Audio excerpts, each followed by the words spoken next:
rekindle hope and optimism. Rekindle hope and optimism. Don't give up on yourself.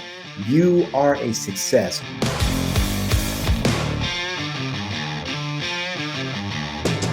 We brought back one of my favorite guests that we've ever had on the show. Actually, the first podcast that I ever hosted.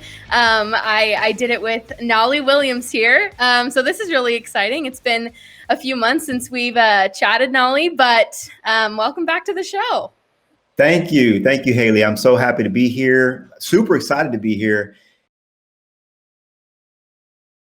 These are the 8 pillars that I discovered. If you don't have these, you're really almost doomed to fail. Well, this is really the answer, the 8 pillars. And so going into 2021, this is what we want to kind of focus on is like, hey, we don't want to ever go back to the drawing board like, hey, I got to start over from scratch. No, you get the foundation in place and then all you do is tweak and adjust from year to year, So, starting first with mindset. Let's hear it. Yeah, we talked about this the first time. The mindset is really the critical key. You've got to get your mind right. When you have not learned to tame the mind, to master the subconscious, you're doomed to fail. You're doomed to fail because your subconscious mind is there to keep you safe. Right. And when you say things like, for example, when I would say things like I did 100 deals a year for 10 years in a row. So when my first goal was to do 40 deals a year when I was coming out of real estate school. And people thought I was crazy. But when I talked to my coach, she said, why would you do 40? Why don't you do 100? I said, what? That was even sounded really crazy. And she told me this. She said, Knolly, I guarantee you one thing. I said, tell me what you guarantee me. She said, I guarantee you that if you set your sights on doing 100 deals a year, you'll work half as much as if you do 40. And she was never more true, never more true. And I didn't understand it at the time. Didn't make sense to me because I was like, no way I want to do 100 deals. That sounds like a lot of work. Yeah. But it really is because we get into leverage. When you go high volume, it changes the way you think, rewires the brain. And because the plan that you have to do 100 deals is different from the plan that you have to do 10. Okay. Mm-hmm. And so I had a teacher used to tell me, man, reach for the stars. At least you'll hit the treetops. So number 2 is activities. So you start with mindset, then you start doing so mindset is about what are the right thoughts to be thinking. What's the way to think? Well, what should you be doing now that you're thinking right? Right. And really it boils down to, at the end of the day, I teach a few things, but it boils down to what we call do the 2. And what that is from 9 to 11 every single morning, you do lead generation. Okay, that lead generation is the one activity, because when we talk about how do I get a paycheck, I've got a wire that should be hitting my account any minute now. I just closed one this morning, and I should get that wire. But see, I'm not going to get that wire, okay, until I get that contract on the deal, right? Right. Until I have the house under contract. But I'm not going to have it under contract until I actually have the listing. And I'm not going to have the listing, okay, until I have the listing appointment. I won't have the listing appointment. I won't have the listing appointment until I actually have, a conversation with someone, a pre-listing conversation. I won't have a pre-listing conversation until I have a prospect, and I will not have a prospect until I lead generate. You see, lead generation is the catalyst of all this. And so prospecting equals paychecks. Right. Not prospecting equals poverty. In 2021, you want to have the right mindset. You want to be doing the right things, and you want to surround yourself with the right people. That's number 3, the right people. These are people that can help you move forward, not backward. You want to have the right mentor. You want to have the right coach, and you want to have the right people in your organization, like maybe a transaction coordinator. In fact, what I teach, and this is our system that we use. So this is, for example, what I call my retail sale team. So I've got a retail team and I have a distress team. The distress team duties are like short sales, pre-foreclosures. The retail team is just, general listings. And if you look at this, you can see it's color coded. I don't know how easy you could see that. Yeah.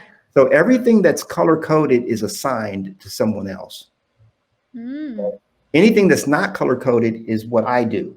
So I have a 46 steps listing system. And in my book, Success with Listings, I go through all 46 steps, what they are. And of those 46 steps, here's what I discovered, Haley.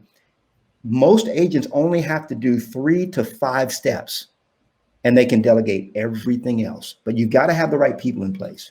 You have to have the right systems, okay? The systems that you use in your business. And a system is just a way of doing things. So I have a system.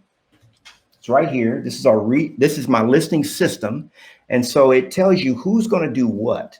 So I have a property assistant that does some things that are highlighted in yellow. And I have a team admin that does the things that are highlighted in blue. Whatever's in blue, you don't need a license for, and I can hire anybody to do it. What's in yellow, you need a license for, and I've got to hire a real estate agent to do that. And I pay them about $25 an hour. Okay. And then whatever's not highlighted is stuff that I personally do. I don't even have highlighted to attend the closing because it's not dollar productive. You know, I have an associate that I pay $50 to attend my closings. Now I get it. Not everybody's going to be this anal with it. You don't have to be. You can take bits and pieces of this and make them, use them. You don't have to go all the way as cray as I am, but I'm a master of efficiency. I've always been super efficient and I like my time, so people, systems, and then tools like REDX, tools that save you countless hours of time and frustration. You've got to be using the right tools. So that kind of covers those 3 PST. That's leverage. That's leveraging your business. So this pillar over here, pillar number 6, is money. Okay. And the question I always ask people is, who taught you what you currently know about money? Now just think about it. Who taught you what you currently know about money? And the chances are it's somebody that didn't have, much. Like my dad. God rest his soul, wonderful man, beautiful guy, but he didn't have anything to teach me about money. The man never had any. Wonderful guy, taught me a lot of things about a lot of other things. Okay. But most people have learned about money from people that don't have the kind of money they want. If you want to start making doctor money, okay. I've got a gal in our group. Her name is Susie Floyd. She was a nurse for 21 years a nurse, 23 years nurse. Okay. She retired from nursing. Okay. Her first year in real estate, she didn't do very well. Okay. Her second year, she joined me. She did over $200,000. Okay. Her third year, she just started last month. She did one transaction, and her paycheck was almost $90,000 from one deal. Her first week into her third year in real estate. Okay. And so here's the thing. When it comes to money, you see, now she's making more money. Susie's making more money than most of the doctors she used to work for. Okay. When it comes to money, who taught you what you currently know about money? And if it wasn't somebody that has what you want, then you got to get better teachers. But you got to have a good money consciousness, a good money mindset to succeed. Because what will happen, Haley, is you'll get a lot of money, you'll lose it. You'll be in feast or famine, and we don't want that. Then it's accountability. You've got to have someone hold you accountable. And I get it that a lot of people can't afford a coach. So I created a system in our group where instead of paying for a coach $1,000, now I'm not knocking coaches. I love coaches. I'm a coach myself, but a lot of people can't afford it. So I came up with an accountability partner system where you find another person that you're accountable to, and then you hold each other accountable. And it's real easy.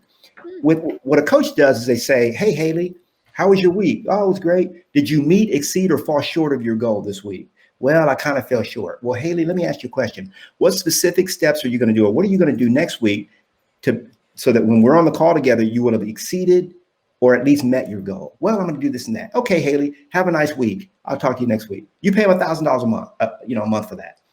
And then training. Training is exactly what you're providing right here, Haley, every single week. You've got to have the right training. You have to be careful who you're learning from. Very, very critical, very, very important. So those are the 8 pillars.